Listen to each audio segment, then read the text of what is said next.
almost 9 months ago on April 30th. I came home from work and I laid down on my couch and I woke up approximately 51 days later on June 20th. I contracted an unknown virus which caused meningeal encephalitis. When I woke on June 20th in St. Mike's Hospital in Toronto, I was almost completely paralyzed, almost completely blind, and fully ventilated. I lost about a quarter of my body weight, 50 pounds. From what I understand, when I was in the coma, I had a temperature of over 103, a heart rate over 200, and really high blood pressure. So from what people tell me, I guess they would just wrap me in wet blankets and things like that to try to keep my temperature down and just sort of try to keep me alive while I guess I fought off the virus or inflammation, and then eventually, thankfully, I woke up.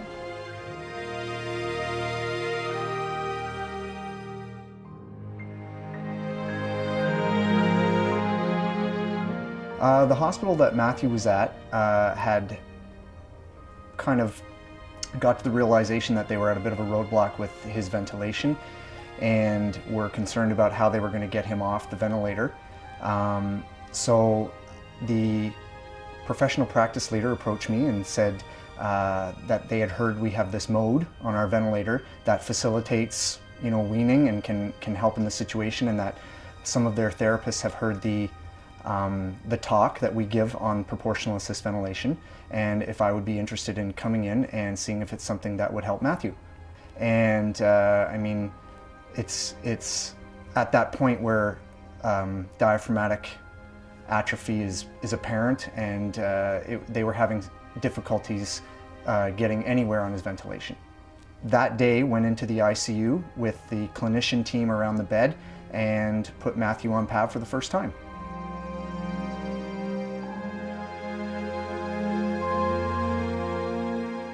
And I remember his first day on PAV, he found it, just the look on his face, like anguish. It was so hard for him to take the appropriate amount of breaths and to push it and do it on his own. It was quite startling to see Matt, the strong guy, be in a state where he couldn't breathe on his own. But through PAV, we were able to watch him progress throughout different stages, different milestones, and different phases of being able to breathe a certain percentage on his own. It was quite a struggle at the start, and then as I continued with it, it started to get easier. Getting off the respirator was one of the hardest things, and I know there was certain times where I thought, like, I don't know how I'm going to do this. But after a week, he was really getting it, and he made slow progress at first, but then after a week, he was just sailing through it, and everyone was amazed. Nurses, the respiratory therapists would all come and cheer him on. And after a total length of time of 3 weeks, I spoke to the clinicians and was informed that Matthew was off the ventilator, decannulated, and was able for us to come in and talk to him. Hello. Hi, Maddie. Hi, Roger. It's July the 30th, 2012. You've had a long go with some crazy virus, and here we are in your recovery. So this is what you look like. I'll go really close to your face. Oh, it's not zooming any closer. This is what you look like. You're still really handsome, just a little bit skinny. Thank you. We're looking pretty good. Hi. At that point, they deflated the balloon in my trach, which would stop the air from coming out my mouth and nose. And at that point, I remember the respiratory therapist plugging the hole, and I said hello. And then I remember looking around, thinking where that hello came from, because that was the first time I heard my voice in almost 3 months. And I remember phoning my brother that afternoon and him telling me he waited a long time for this phone call. So, I guess I say, I couldn't talk for almost 3 months, so now I don't shut up. There is no doubt that Matthew was going down the road of being a home ventilated patient. If nothing was done, it's not to say he would have been, because he's young, but all signs were pointing to him being a chronic ventilator forever. There was talk of communicating with the home vent pool in Ontario to get him a home ventilator. So this was liberating. This saved Matthew's life.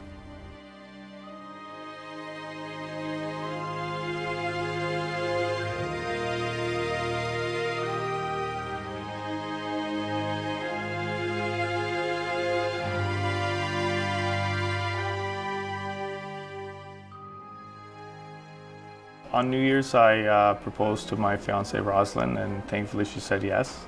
And I think we haven't set a date yet, but I think we're going to plan on getting married in the summer of 2014. So I'd really like to be able to walk for our wedding. There's nothing more we want to do than get back to our hometown and back to our lives. Like, Lindsay's just a small town, but it's where we grew up, and a lot of our family and friends are there. And without a doubt, we'd looking forward to getting married.